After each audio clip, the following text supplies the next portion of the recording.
ईश्वर भक्ति का जो प्रारंभ है वो तो उसकी याद से ही होता है, लेकिन हम ईश्वर की याद करते क्यों हैं, ये बात पहले समझनी बहुत जरूरी है। हमारा जो एक्सपीरियंस है अपनी लाइफ के बारे में वो यही है कि जैसा मैं चाहता हूं वैसा संसार में नहीं होता, हो भी जाता और नहीं भी होता है। और अच्छे से अच्छा पुरुषार्थ करने के बाद भी मनचाहा रिजल्ट मुझे मिलेगा या नहीं मिलेगा ये बिल्कुल अनिश्चित रहता है, इसमें कोई निश्चय नहीं होता। और यदि कुछ मिल भी जाए फिर भी भय बना रहता है कि ये छिन ना जाए। आपका बिजनेस बहुत अच्छा चल रहा है, सब ठीक ठाक चल रहा है, अंदर भय बनाता है कोई कंपटीटर ऐसा ना पैदा हो जाए जो मेरे बिजनेस को फेल कर दे। एक अनजाना भय सबके मन में ये बना ही रहता है। इसी को महाजी कहते हैं प्रेमी, दुख का भय और सुख की इच्छा मनुष्य के अंदर हमेशा बनी रहती है।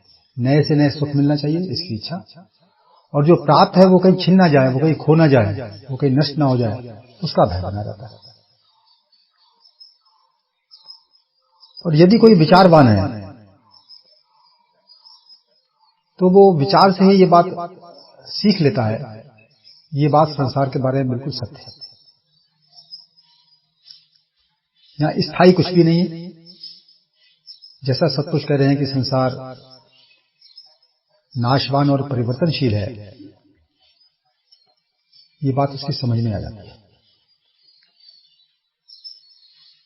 तो इसीलिए जब वो सत्पुरुषों के द्वारा या शास्त्रों के माध्यम से या सत्संग के द्वारा जब वो ये सुनता है कि ईश्वर में स्थायी सुख है, जिसको हम आनंद कह देते हैं, ईश्वर में स्थायी शांति है और वो सारी प्रकृति का मालिक है, यहां तक कि मेरी देह का भी मालिक है। मेरी देह भी उसके वश में है, मेरे वश में नहीं है। तो वो ये सोचने को मजबूर हो जाता है कि आखिर वो ईश्वर कैसा है, क्या ऐसे ईश्वर को मैं प्राप्त कर सकता हूं, मैं उसको जान सकता हूं। तो अपने तरीके से वो प्रयास करता है, लेकिन अंत में जब उसका भाग्योदय होता है तब किसी ना किसी पूर्ण गुरु की शरण में वो आ जाता है।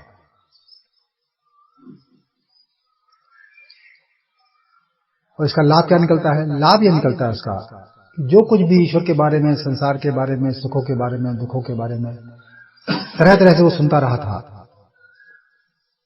अब उसको एक पूरा विज्ञान समझने का मौका मिलता है। एग्जैक्टली क्या चीज है, क्योंकि गुरु का जो जीवन है और गुरु ने जो विज्ञान पेश किया है प्रकृति का, ईश्वर का और मेरा, उसमें इस शिष्य को भरोसा होता है क्योंकि इसने गुरु बनाया है। तो गुरु के प्रति निश्चय, गुरु के प्रति समर्पण, गुरु के प्रति जो विश्वास है इसका, वो इसके काम आता है इस रूप में कि ये उस ज्ञान को गहराई से पढ़ने की, समझने की कोशिश करता है। तब जाकर ये जिस तरह से जीवन जी रहा था उस जीवन को फिर गुरु के मार्गदर्शन के अनुसार जीने की कोशिश करता है। जैसा कि महाराज जी ने कह दिया अभी प्रेमी, ईश्वर मार्ग पर चलना है तो ये 5 नियम पालन करना पड़ेगा। पहले तो समझ में ही नहीं आता था। मैंने तो आज तक कोई भी ऐसा मंदिर मस्जिद जाने वाला व्यक्ति नहीं देखा, मुझे तो एक भी नहीं मिला, होंगे जरूर लेकिन मुझे नहीं मिला एक भी पूरी लाइफ, जो ये कहे कि वासना को खत्म करने के लिए मानव देह मिली। ये तो महाराज जी के मार्गदर्शन में जब आए तब ये बात समझ आई कि वासना को खत्म करने के लिए मानव देह मिली और वासना का खत्म होना ही ईश्वर प्राप्ति है। ये विज्ञान तो कभी हमने सुना ही नहीं।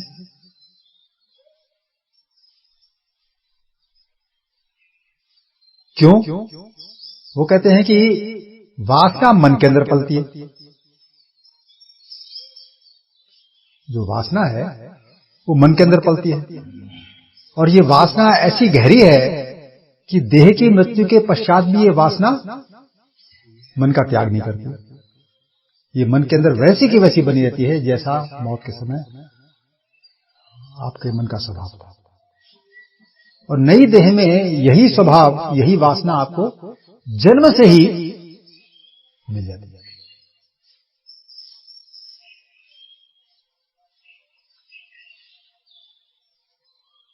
तो ये सोचने को मजबूर हो जाता है ये जीव कि आखिरकार मैं हूं कौन। सबसे पहले तो अपने बारे में सोचता है कि जिसकी देह छीन ली जाती है, लेकिन मन उसका बच जाता है क्योंकि सारा कर्म फल, सारे कर्म के संस्कार, सारा आपका स्वभाव, सारी वासना आपकी मन के अंदर ही तो है, वो सुरक्षित। तो इस जीव की जो निज संपत्ति है, जो मौत के वक्त भी इसका संग नहीं छोड़ती, वो इसका मन। इसी को सूक्ष्म शरीर भी बोलते हैं, इसको अंतःकरण भी बोल देते हैं। तो जीव की अपनी मुसीबत का कारण ये मन ही तो है। संसार में मुसीबत नहीं है इसके लिए, इसका अपना ही मन इसके लिए मुसीबत है। आपके अंदर भय पैदा हो रहा है, ये मन की क्रिया है। आपके अंदर इच्छाएं पैदा हो रही हैं, ये मन की क्रिया है। आपके अंदर अफसोस पैदा हो रहा है, ये मन की क्रिया है। आपको स्वप्न दिखाई पड़ रहा है, ये मन की क्रिया है। किसी को दिन में भी भूत दिखाई पड़ रहा है, ये मन की क्रिया है। किसी को बैठे बैठे ईश्वर का दर्शन हो रहा है, सामने राम का पुजारी है, वो राम के दर्शन हो रहे हैं, ये मन की क्रिया है। सामने वास्तविकता कुछ भी नहीं है। महर्षि रमण के सामने जब एक व्यक्ति आया जिसको कृष्ण के दर्शन हुआ करते थे, कहीं भी दर्शन हो जाते थे, तो जो उसने कहा कि मुझको तो आज कृष्ण के दर्शन हुए, तो साफ साफ वो कह रहे हैं कृष्ण दर्शन तेरे मन में ही तो हुए हैं। वो तो कह रहे मैंने साक्षात सामने देखे, जैसे मैं आपको देख रहा हूं, आप मुझको देख रहे हो। लेकिन महर्षि रमण कह रहे हैं दर्शन मन में ही तो किए हैं तुम। इस रहस्य को ऋषि ही समझ सकते हैं, वही इसका भेद खोज सकते हैं। हम लोग तो स्थूल दर्शन को सत्य समझते हैं। और महाराज जी क्या कह रहे हैं इसके लिए, ये संसार इंद्रियों का अचंभा मात्र है। संसार की वास्तविकता जो हम खुली आंख से देख रहे हैं, ये इसकी वास्तविकता नहीं है। वास्तविकता इसकी कुछ और है।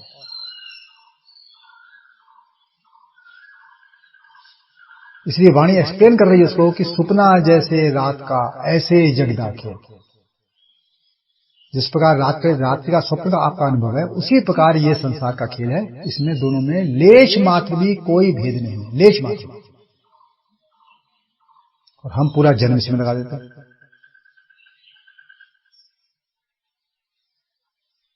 तो इसीलिए ये सारी जो वासना है हमारी मन की, इस वासना ही से ही ये संसार तैयार हुआ है। और ये वासना का ही सारा खेल है। जिस प्रकार वासना का ही खेल मेरा स्वप्न है, इसको मैं आसानी से स्वीकार कर लेता हूं, लेकिन सोचने को फिर भी तैयार नहीं होता। ये बात तो समझ गया मैं, चलो मैंने स्वप्न देखा, लेकिन ये कभी नहीं सोचा इतने सारे लोग कहां से पैदा हो गए वहां पर। वासना मेरी थी, लोग इतने सारे पैदा कहां से हो गए वहां पर, इतना बड़ा संसार कैसे खड़ा हो गया। इस समय हम कभी नहीं कह सकते ये मेरे संकल्प से संसार तैयार हुआ। कह सकते हैं कभी, लेकिन वाणी को दूसरी बात करिए, वो करिए सुपना जैसे रात का ऐसे जगदा खेल। तो इसीलिए महाराज कह रहे हैं प्रेमी, देह संसार एक चीज है। अब सत्पुरुषों की बातों सुनो तब पता लगता है। देह संसार एक चीज है, इन दोनों में कोई भेद नहीं। जैसे जिसकी देह है वैसे ही उसका संसार। तो इसका मतलब ये हो गया, यदि मैं बदल जाऊं तो सारा संसार बदल जाएगा। यदि ऐसा ना होता तो वाणी ये बात क्यों कहती कि सब जग रूप ब्रह्म का भेद भरम ना कोई? वाणी ये बात क्यों कहती? फिर तो गलत हो गई। जिस संसार को जैसा मैं अनुभव कर रहा हूं वैसा ही यदि है ये, तो ये वाणी तो गलत हो गई। मीरा की बात भी गलत हो गई। जित देखूं उत और सखीरी सामने मेरे सांवरे। जो वाणी कह रही है वही मीरा कह रही है अपने अनुभव से।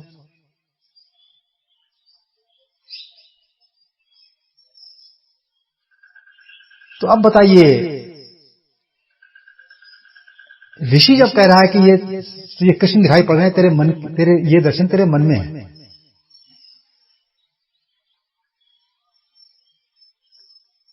और कृष्ण खुद क्या कह रहे हैं वो भी सुन लो। अर्जुन से क्या कह रहे हैं? अहम आत्मा गुडाकेश, हे अर्जुन मैं आत्मा हूं। और अर्जुन क्या समझ रहा है उनको? जो सामने कृष्ण खड़े हुए हैं ये हैं कृष्ण। यदि हम कृष्ण को ईश्वर मानते हैं, वो ईश्वर हैं, तो अपना स्वरूप खुद ही बता रहे हैं अर्जुन को कि अहम आत्मा गुडाकेश। और अपनी वो स्थित कहाँ है? सर्वभूताशय स्थिता, सारे प्राणियों के हृदय में स्थित है। इसका मतलब प्रभु अंतर्यामी, साफ बात है।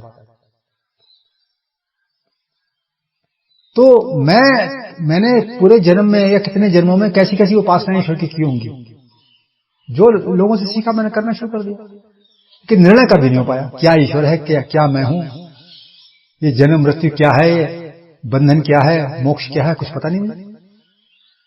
उपासना कर रहा हूं। तो इसीलिए पूर्ण ऋषि से जब भेंट होती है या पूर्ण ऋषि पर जब आपको विश्वास होता है, तब उसकी बात को आप श्रद्धा के आधार पर मानते हो। पता समय भी आपको नहीं है, लेकिन आपने गुरु बनाया है, आपका दिल नहीं कहता कि गुरु की बात का उल्लंघन किया जाए। तो आपका समर्पण गुरु के प्रति होता है।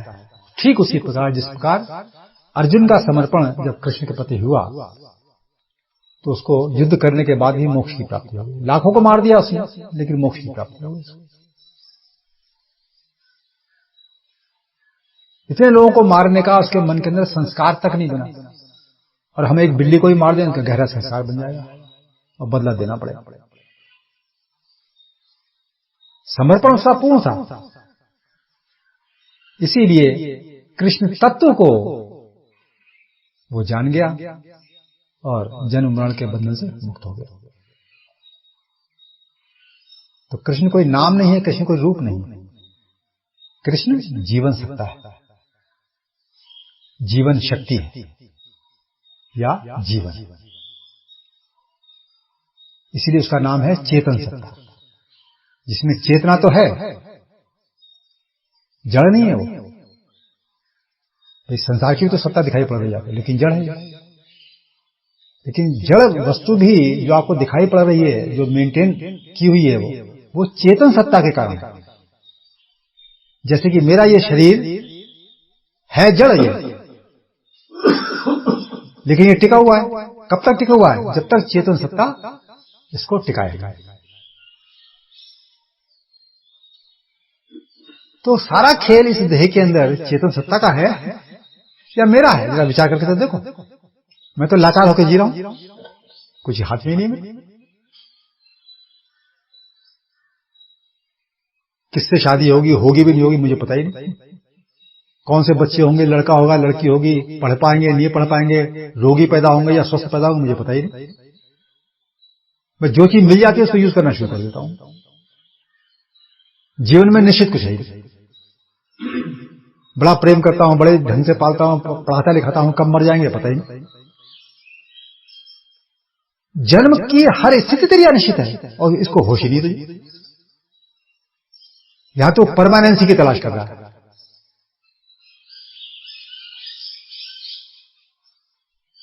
तो जब सही रूप में जैसा शास्त्र वर्णन कर रहे हैं, जैसा समता विलास वर्णन कर रही है डिटेल में, उस तरीके से जब आप सोचते हो ना गहराई से, तब आपकी आंखें खुलती है। मैं कर क्या रहा हूं, मैं सोच क्या रहा हूं।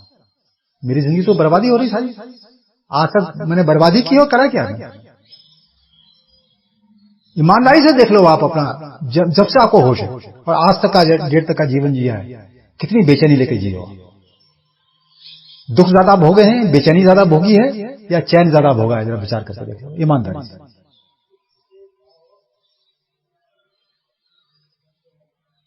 तो जब ये इस प्रकार शास्त्रों के मार्गदर्शन के अनुसार ये गहराई से विचार करता है, तब ये खुद इस निश्चय पे पहुंच जाता है कि राजा दुखिया, राणा दुखिया, दुखिया कुल संसार।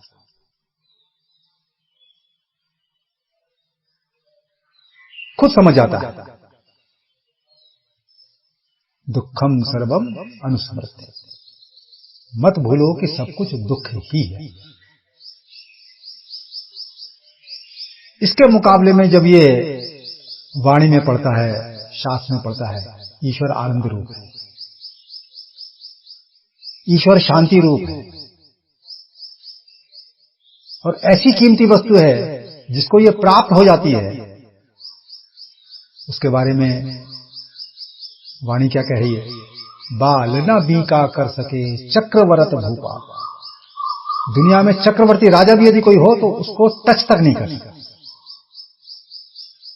जिसने ईश्वर भक्ति करके ईश्वर को प्राप्त कर लिया, उसकी यह अवस्था है कि वो उसको टच तक नहीं कर सकता। जैसे हम ईश्वर का कुछ बिगाड़ सकते हैं क्या? ईश्वर हमारा सब कुछ बिगाड़ सकता है, हम ईश्वर का कुछ नहीं बिगाड़ सकते। तो इसी प्रकार जो सत्पुरुष हमारे सामने है, देखने में तो वो देह है, लेकिन कोई भी उसका कुछ नहीं बिगाड़ सकता जब तक कि प्रभु खुद ना चाहे। इसलिए वो निडर है, हर बंधन से मुक्त है, हर भय से मुक्त है, हर बेचैनी से मुक्त है। ये सत्पुरुष का जीवन, उसका इतिहास बताता है। और हम कितने बंधन में हैं, ये हम समझा रहे हैं। तो इसीलिए जब ये सब चीजें मैं तलाश करता हूं, और फिर दूसरी बात एक सोचता हूं कि मैं अपने बारे में देह करके जानता हूं। हम भी इतने बैठे हैं यहां पर, किसी के मन में आता है कि मैं देह नहीं हूं? पढ़ लेते होंगे, सुन लेते होंगे, कभी ये भाव आता है कि मैं देह नहीं हूं? प्रैक्टिकल व्यवहार में देख लो, देह करके सब कुछ करते हैं। परिवार भी देह करके पाल रहे हैं, संबंध भी हम देह करके बना रहे हैं, और मान अपमान भी देह करके हम भोग रहे हैं। इसीलिए इस देह का कोई अपमान कर दे, मैं आग बबूला हो जाता हूं। कितना पक्का निश्चय है कि मैं देह हूं, और सारी अध्यात्म विद्या आपको यही तो सिखा रही है, तू देह नहीं है। वो कह रही है जन्म मरण से मुक्ति मिल जाएगी। जन्म मरण किसका होता है? देह का होता है ना। तो अध्यात्म विद्या तो तुझको ये सिखा रही है तू देह से मुक्त हो जाएगा, और मैं देह बना बैठूंगा। तो इतनी सी बात मैं सोचने को तैयार नहीं हूं कि सारी अध्यात्म विद्या जो मैं आज तक जो भी पूजा पाठ किया है, वो तो यही कह रही है तू इससे जन्म मरण से मुक्त हो जाएगा, अर्थात देह के बंधन से तू मुक्त हो जाएगा। इसका मतलब मैं तो देह के बंधन में हूं, जी रहा हूं। ये कभी सोचता हूं मैं इस देह के बंधन में जी रहा हूं। ये जेल कहीं दूर नहीं है, ये देह ही कैद खाना है मेरे लिए। सारी मुसीबतों की जड़ तो ये देह है। मैं रोगी कहां होता हूं? देह रोगी होती है। और देह जब रोगी होती है, क्योंकि सारे काम मेरे देह के कारण चलते हैं, इसे मैं दुखी हो जाता हूं।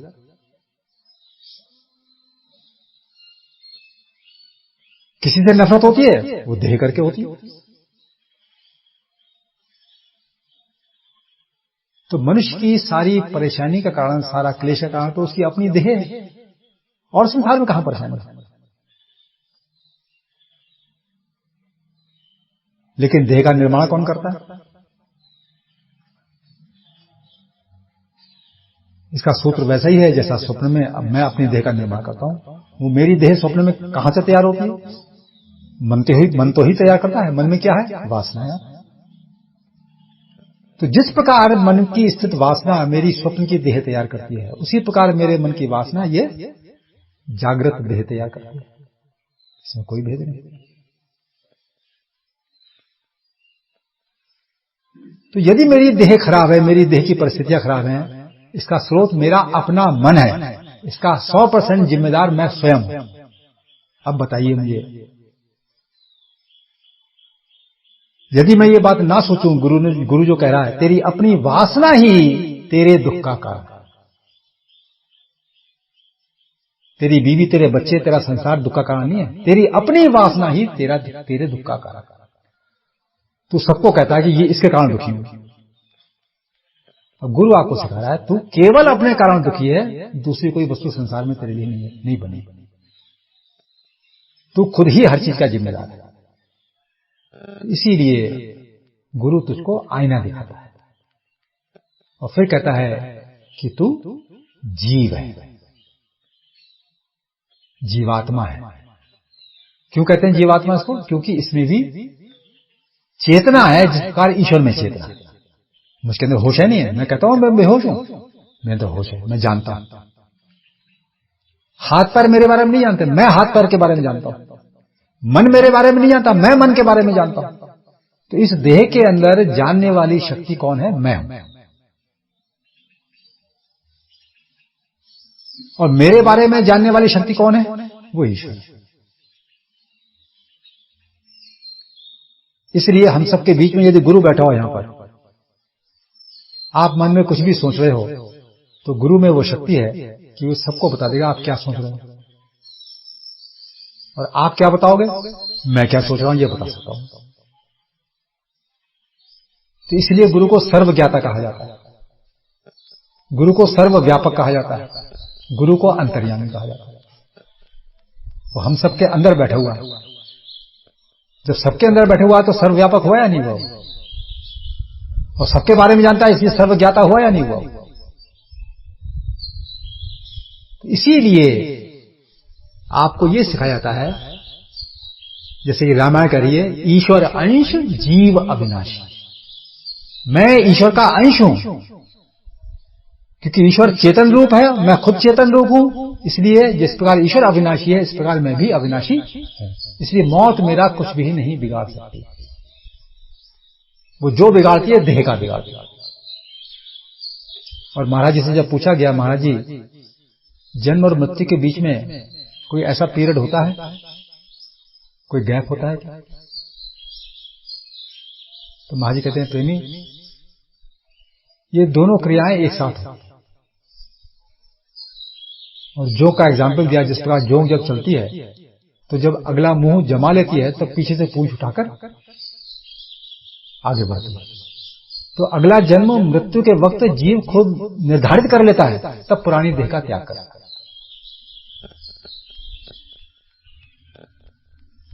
वैदिक काल से यह सिद्धांत चलाया है,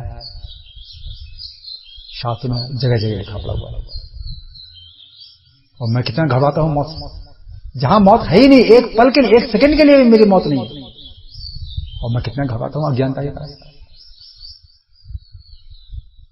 लेकिन कभी जीते जी इस बात की नहीं सोचता कि जिस देह के कारण इतना घबराता हूं, मैं सारी जिंदगी इतना परेशान रहता हूं, इसको सजाने के लिए, इसके अहंकार की पूर्ति के लिए, इसके अंदर वासना की पूर्ति के लिए क्या मैं नहीं करता दुनिया में। और जिस ईश्वर के अंदर चैन है परमानेंट, जिस ईश्वर के अंदर परमानेंट प्रेम है, जिस ईश्वर के अंदर परमानेंट जो है वो आनंद है, सुख है, उस ईश्वर, वो ईश्वर अंतर्यामी है, मेरे संग ही रह निवास कर रहा है।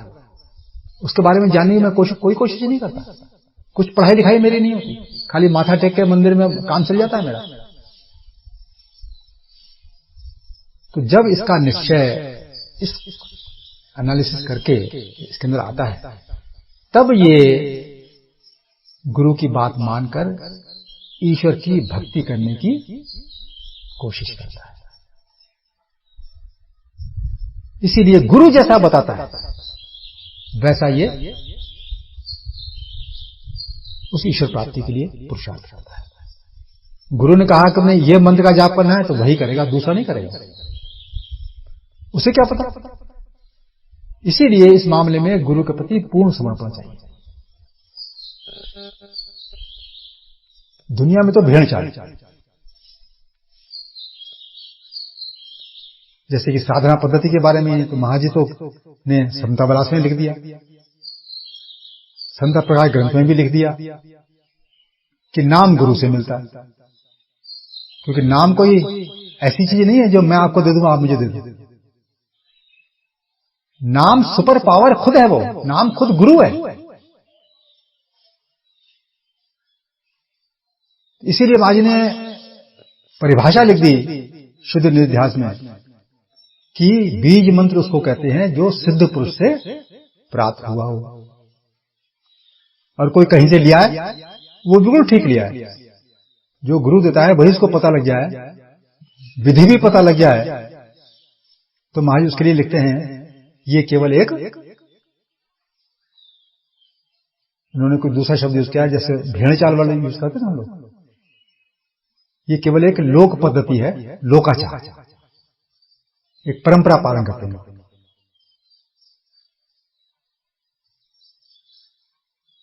इसीलिए महाजी ने उन लोगों के लिए जो महाजी के सामने प्रेजेंट नहीं थे और जो उनसे उनकी भेंट नहीं हो सकी, और महाजी ने खुद जिनको शिष्य नहीं बनाया, उनके पास नाम नहीं था, लेकिन नाम की कमी है, सारी दुनिया में फैले पड़े हुए, कहीं से नाम लिया।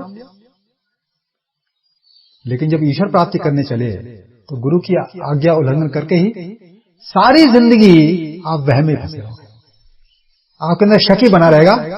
महाजी कहते प्रेमी निश्चयात्मक बुद्धि नहीं आती, तो कर तो सकता है, स्वतंत्र है, लेकिन तेरे अंदर हमेशा संशय बना रहेगा।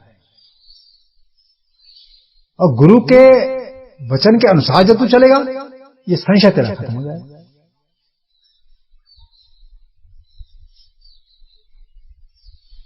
इसीलिए देखिए कि महाजी तो हमेशा नहीं बैठे रहते, इसीलिए तो जिस प्रभु ने महाराज जी के रूप में अवतार लिया उसी प्रभु ने महामंत्र के रूप में भी अवतार लिया। नहीं तो लोग क्या करेंगे, फिर महाजी को मानेंगे तो साधना क्या करेंगे।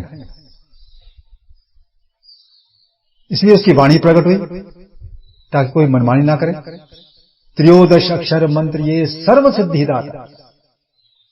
सर्व सिद्धि का मतलब मालूम क्या होता है? हम ये सोचते हैं हमारे काम बन जाएंगे सारे, नौकरी नहीं मिली है तो नौकरी मिल जाएगी, बिजनेस नहीं चल रहा है तो बिजनेस चल पड़ेगा, ये सिद्धि मिल जाएगी हमको। अरे सर्व सिद्धि लिखा है वहां पर। सर्व सिद्धि का मतलब है जहां एक भी वासना आपके अंदर बाकी ना बचे, एक भी इच्छा बाकी ना बचे, वो सर्व सिद्ध हो गया, अर्थात पूर्ण तृप्त हो गया, वहां वासना का लेश मात्र भी बाकी नहीं बचा। इसको कहते हैं सर्व सिद्ध।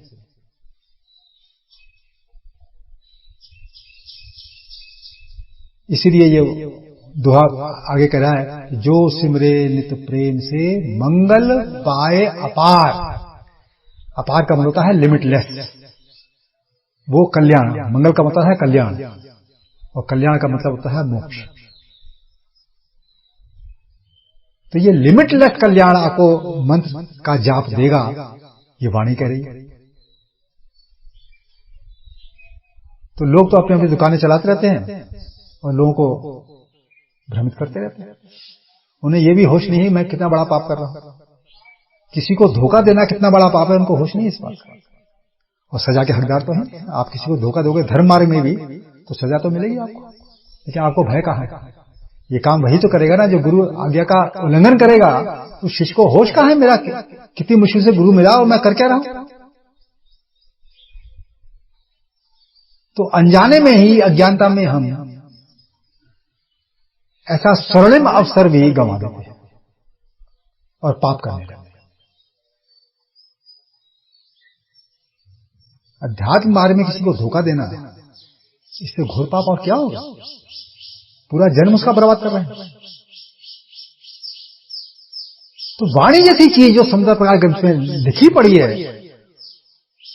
कहते हैं हमारा महाराज जी गुरु हैं और वाणी का उल्लंघन करते हैं। काहे के गुरु है भाई? कहां खड़े हो? तुम्हारी अपनी बुद्धि नहीं है क्या? वो वाणी लिखित रूप में कह रही है, कलह कलेश सब दूर होए, पाए ज्ञान तत योग, मंगत तत् अक्षर नित गाये, प्रभु दर्शन होए सयो। उसकी कोई खोज करने की कोशिश नहीं करी। नहीं समझ में आ रही तो पूछ लो किसी से, खोज तो करो। मैं भी जब भ्रमित हुआ, मुझको भी भ्रमित किया गया। तो मैंने 9 साल खोजे, 9 वर्ष लगे मुझको सारी स्टडीज करने में, उपनिषद से लेकर, गीता से लेकर, रामायण से लेकर, महाराज जी के सारे ग्रंथ से लेकर, अन्य सत्पुरुषों की जो वार्तालाप थे इस विषय में, उनको सारा 9 वर्ष में मैं इस निश्चय पर पहुंचा कि महाराज जी तो सब कुछ छोड़ गए हैं, तैयार बिल्कुल,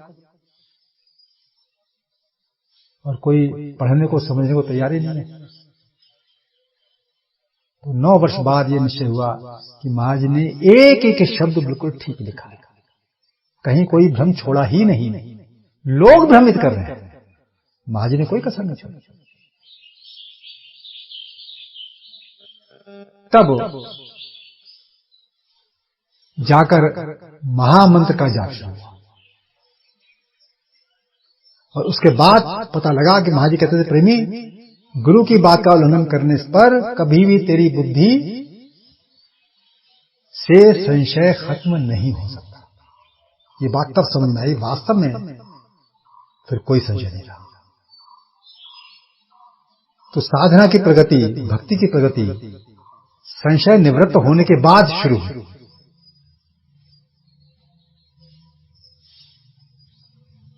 तो इसीलिए पहले तो आपको ना ये निश्चय चाहिए दृढ़ कि मैंने ईश्वर प्राप्त करना है। संसार में मैं कुछ भी क्यों ना कर लूं, मेरी जिंदगी या मेरा जीवन कंप्लीट फेलियर है, 100%। ईश्वर भक्ति छोड़कर मैंने संसार में कुछ भी क्यों ना किया हो, वो मेरा जीवन 100% कंप्लीट फेलियर है। इसलिए वाणी साफ कह रही है, बिना विवेक मानुष जो होई, पशु समान जीवन सुख हो।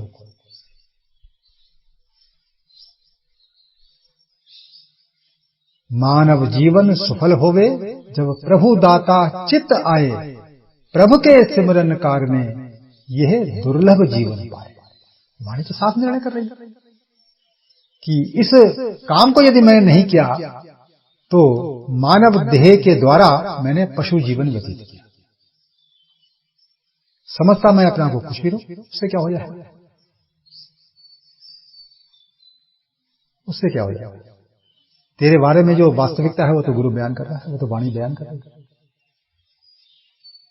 तो इसीलिए जब मैं इस विज्ञान को समझता हूं, ईश्वर की जरूरत क्यों है इस बात को समझता हूं, मैं कौन हूं इस बात को समझता हूं, मैं किस बंधन में हूं इस बात को समझता हूं, तब जाकर मेरे अंदर एक तड़प पैदा होती है कि बिना ईश्वर भक्ति के, बिना ईश्वर को जाने तो मेरी जिंदगी बर्बाद है। अपनी जिंदगी भी बर्बाद कर रहा हूं और जिनको पाल रहा हूं उनकी जिंदगी भी बर्बाद कर रहा हूं, क्योंकि उनका भी तो मार्गदर्शन मैं नहीं करना था। पिता बन गया, मार्गदर्शन करना मुझे आता नहीं। जिस प्रकार वासना के सागर में मैं डूबा रहा, बच्चों को कहता हूं तुझको और गहरे सागर में डुबाऊंगा, मैं तेरा विकास करूंगा। पिता ये कहता है बच्चों से, मैं तेरा विकास करूंगा। अपना तो विकास कर नहीं पाया, बच्चों का कहां से विकास करेगा। हम तो डूबे सनम, तुमको भी ले डूबे, यही करेंगे हम, और क्या करेंगे। तो जब ये अंदर से सारी क्लैरिटी होती है, तब जाकर ये दिल से प्रेम से ईश्वर की याद शुरू करता है, और वो भी गुरु के बताए हुए निर्णय के अनुसार, मनमानी तरीके से नहीं। तब अंतर्यामी गुरु खुश होता है कि अब ये मेरा शिष्य बना। शिष्य का मतलब है अब ये मेरी बात को मानकर चलने को तैयार है। तूने पास में जितनी उपासनाएं की थी, ईश्वर के बारे में जितने निश्चय थे, अब उन सबका निश्चय तेरा गुरु के आगे समर्पण हो जाता है। अब मैं वो निश्चय लेके चलूंगा जो गुरु निश्चय दे रहा है। मेरे लिए ईश्वर वो है, वैसा है जैसा गुरु बता रहा है, जैसा शास्त्र, उसका शास्त्र बता रहा है। तो इसीलिए गुरु बाहर की उपासना से हटाकर आपको अंदर की उपासना में ले आता है, क्योंकि तू भी इस देह के अंदर मौजूद है। तेरा बंधन जो मन है वो भी इस देह के अंदर मौजूद है, और तेरा जो मोक्ष ईश्वर है वो भी इस देह के अंदर मौजूद है। क्या विचार करते हो देह? तो देह ये उपासना का घर है। इसलिए वाणी इस देह को मस्जिद करिए, इस देह को मंदिर करिए। तो इस देह रूपी मंदिर में बैठकर मैं अंतर्यामी प्रभु की उपासना करता हूं, प्रेम से, दृढ़ निश्चय के साथ, उसको अपने जीवन का लक्ष्य जानकर। और कोई लक्ष्य नहीं है मेरा। और जितने क्रियाकलाप है मेरी जो देह से हो रहे हैं, उसको मैं प्रारब्ध के अधीन देखता हूं। इसका मतलब ये नहीं है कि मैं लापरवाही होकर जो चाहे करता रहूं, क्योंकि अभी मेरे अंदर कर्तापन है मौजूद है, और अभी मेरे अंदर देह का मोह मौजूद है, अर्थात देह का भ्रम मौजूद है। वो क्या भ्रम है कि मैं देह हूं। तो जब तक ये भ्रम है तब तक तूने शास्त्र के मार्गदर्शन के अनुसार कर्म करने की कोशिश करनी। यदि कमाई की बात आती है तो गुरु कहता है कि मर्यादा में कमा, ईमानदारी से कमा, क्योंकि देने वाला ईश्वर है, मनुष्य देने वाला नहीं है। तुझे देने वाला ईश्वर है। तेरा वहां से विश्वास नहीं हिलना चाहिए, वहां से निश्चय नहीं डिगना चाहिए। तो तुझे काय का भय है? तो ना ईमानदारी छोड़ता है, ना मर्यादा छोड़ता है। तो इसलिए जब गुरु कहता है ये तूने भक्ति करनी है, तो तुझको अपना दैनिक प्रोग्राम बनाना पड़ेगा। इसलिए महाराज ने लिखा समदाविलास में कि 15 वर्ष की आयु से लेकर 30 वर्ष की आयु तक कम से कम 1 घंटा सुबह, 1 घंटा सायकाल सिमरन करना लाजमी है। अरे जिस उद्देश्य के लिए मानव देह मिली है, उस उद्देश्य के लिए तो आपकी प्राइम ड्यूटी हो गई, उसमें कंसेशन कैसे ले सकते हो? ये देह ही उस काम के लिए दी गई आप। तो वो कह रहे हैं 15 वर्ष की आयु से लेकर 30 वर्ष की आयु तक कम से कम 1 घंटा सुबह, 1 घंटा सायकाल सिमरन करना लाजमी है। और 30 से 40 तक कहते हैं 1.5 घंटा सुबह, 1.5 घंटा सायकाल सिमरन लाजमी। और 40 से 60 तक कहते हैं 2 घंटे सुबह, 2 घंटे सायकाल लाजमी है। ये मिनिमम प्रोग्राम बता रहे हैं वो। और 60 से ऊपर अधिक से। तो अब बताइए मुझे, यदि मैं मर्यादा में नहीं कमाऊंगा, सीमित समय, मान लिया 8 घंटे मैंने कमाई के निश्चित कर लिए, तो 8 घंटे में 9 घंटे नहीं कहा था पैसा कमाने के लिए। 8 घंटे में ही जितनी कमाई होगी मैंने उसी में गुजारा करना है, उसी में संतुष्ट रहना है कि प्रभु ने मेरे को इतना ही देना है बस। इसलिए महाराज कहते हैं प्रेमी गुजरान वाला प्रोग्राम बना। मैं गुजरान वाला प्रोग्राम नहीं बनाता, मैं वासना वाला प्रोग्राम बनाता हूं। मेरे मन में जैसे वासना पाल रखी मैंने, अब वो सारी वासना मेरी पूरी होना चाहिए, ये मेरा स्टैंडर्ड है। कमी नहीं है, वासना इतनी फैली हुई है कि हर चीज मेरे लिए कम हो गई। तो इसीलिए जिसने भक्ति करनी होती है वो गुरु की हर बात को बारीकी से पढ़ता है। मैंने ईश्वर प्राप्त करना है, मनुष्य जन्म इस बात से मिला मुझे, तो वो उसका दिल जो है फिर सिमरन में लगता है, क्योंकि लक्ष्य उसके जीवन का है ना वो। और लोग जो सिमरन करते हैं उनका लक्ष्य ना ईश्वर प्राप्ति होता है, वो सिमरन करते हैं। लक्ष्य ईश्वर प्राप्ति नहीं होता। हो सकता है मुझ से कह भी दे मेरा लक्ष्य तो ईश्वर प्राप्ति है, लेकिन ये करने से पता लग जाएगा ऐसा दूर दूर तक लक्ष्य ईश्वर प्राप्ति नहीं। दूर दूर तक लक्ष्य भोग की प्राप्ति है, भोग से मन अनुकूल बने रहना चाहिए। तो जिसने ईश्वर प्राप्ति लक्ष्य बनाया है, इस बात को समझा है कि देह क्या है, संसार क्या है, ईश्वर क्या है, पुनर्जन्म क्या है, बंधन क्या है, मोक्ष क्या है, हर चीज की जिसके अंदर क्लैरिटी है, या यूं कह लें कि उसके अंदर विवेक है, तो उसका जो सिमरन है वो वैसे ही होता है जैसे कि कोई जब इंजीनियरिंग करने के लिए सोचता है तो उसके कंपटीशन की तैयारी कितनी सिंसियरिटी से करता है।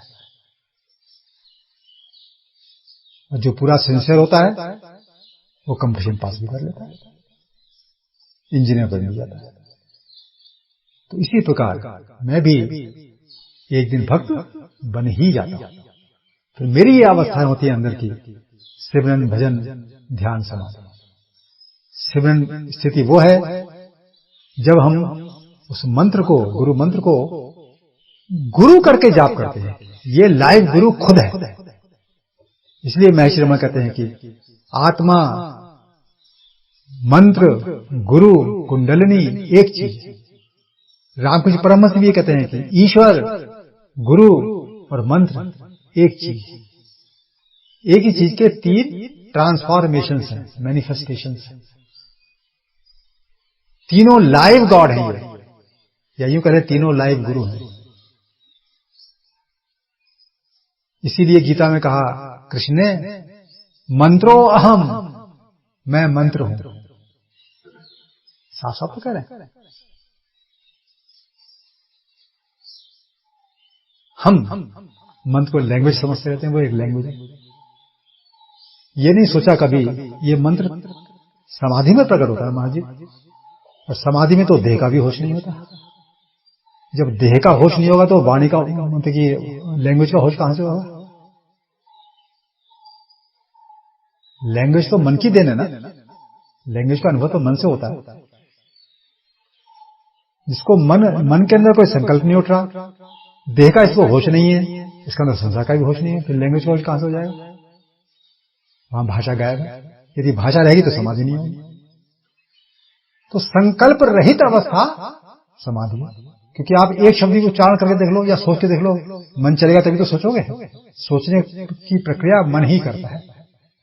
जहां सोचना बंद है वहां मन की सत्ता काम ही नहीं कर रही, वो है समाधि। तो समाधि में केवल ईश्वर सत्ता मौजूद है। उस हालत में ये मंत्र आ रहा है तो वह ईश्वर सत्ता मंत्र रूप में अवतार ले रही है या नहीं ले रही है? सिंपल सा एनालिसिस। क्यों ले रही है वो? क्या ईश्वर बंधन में है? क्या या महाराज जी बंधन में है?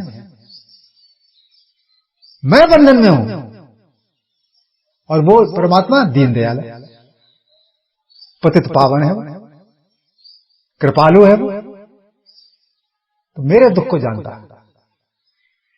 इसीलिए वो गुरु रूप में अवतार लेता है, मंत्र रूप में अवतार लेता है। दुखी जीव की सुन पुकार, सतगुरु आए जगत उद्धार। इस दुखी जीव की पुकार सुनकर, मेरी पुकार सुनकर वो मेरा इस जगत से उद्धार करने के लिए आए। तो ये मेरे लिए महामंत्र अवतरित हुआ है, मेरा कल्याण करने के लिए। गुरु मेरा कल्याण करने के लिए, मुझको ज्ञान देने के लिए अवतरित हुआ है। तो मैंने उनकी बात मानकर एक चित्त होकर उस प्रभु की याद मंत्र के माध्यम से करनी। क्योंकि अंदर अंतर्यामी प्रभु है, मैं जानता हूं, लेकिन मेरा संबंध कोई भी नहीं, कैसे याद करूंगा उनके? प्रभु है ये करता रहूंगा क्या? तो इसीलिए वो प्रभु, अंतर्यामी प्रभु मंत्र रूप में अवतार लेते हैं। तो फिर मैं प्रभु का संग किस रूप में करता हूं? मंत्र रूप में करता हूं। इसलिए वाणी कह रही है कि जो सिमरे नित प्रेम से मंगल पाया पाए। जो इसका डिवोशन के साथ, भक्ति के साथ इसका मंत्र का सिमरन करेगा, तो भक्ति तो लाइव चीज से होगी ना, प्रेम तो लाइव चीज से होता है। तो उसको मैं ईश्वर जानकर, गुरु जानकर जब मैं उस मंत्र का सिमरन करता हूं तो मेरे अंदर प्रेम पैदा होता है। मैं सौभाग्य समझता हूं, सिमरन करने बैठता हूं कि वाह प्रभु, अब मेरा और आपका, मान लिया घंटे भर बैठा हूं, मेरा आपका सीधा मिलन हो रहा है। जैसे मन का और वस्तुओं का मिलन होता नहीं होता है, इसी प्रकार मन का और मंत्र का मिलन हो रहा है। तो इस प्रेम के द्वारा सिमरन से क्या होता है? मन के अंदर जो जन्म जन्मांतर के संस्कार हैं, जिसको आप जानते तक नहीं हो, ये मंत्र उनकी सफाई करता है। बाहर आप परहेज करते हो, मर्यादा का जीवन व्यतीत करते हो, जैसा गुरु ने मार्गदर्शन किया है।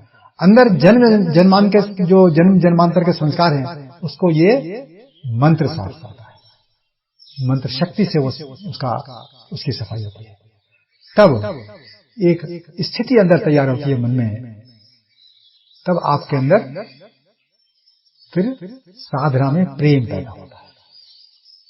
कभी आपका अश्रुपात होता है, कभी आपको ऐसा लगता है कि अरे घंटा मुझे दुनिया तो छा नहीं रहा, आज तो मंत्र में मन बहुत लगा। ये तब स्थितियां आती हैं जब मंत्र का आप जो है लंबे समय तक जाप करके अपने संस्कार साफ कर लेते हैं। तब अंतर्यामी ये जो मंत्र है गुरु रूप में, ये अगली कृपा करता है। किस रूप में? नाद रूप में या कुंडलनी रूप में। तो नाभि चक्र आपका जो है ये खुलता है, तब आपको एक नई चीज का अनुभव होता है, जिसको कुंडलनी कहते हैं। किसी को कुंडली के रूप में, जिसको महाराज जी ने वाणी में निरत कहा, और किसी को नाद रूप में। ये आपकी चॉइस नहीं है, ये प्रभु की लीला है, वो जिस रूप में जिसके अंदर कृपा करे। तो फिर ये जब अंदर प्रकट होता है तब आपका ध्यान जाता है ऑटोमेटिकली, ये क्या है। इसको महाराज जी ने समता विलास में लिखा, ये भजन है। सिमरन के बाद भजन की स्थिति आती है, और जब ये इसका अभ्यास आपका गहरा हो जाता है तो आगे ये डेवलप करता है, तो फिर ये कंटिन्यूअस आपको सुनाई पड़ता है, कंटिन्यूअस इसका अनुभव होता है।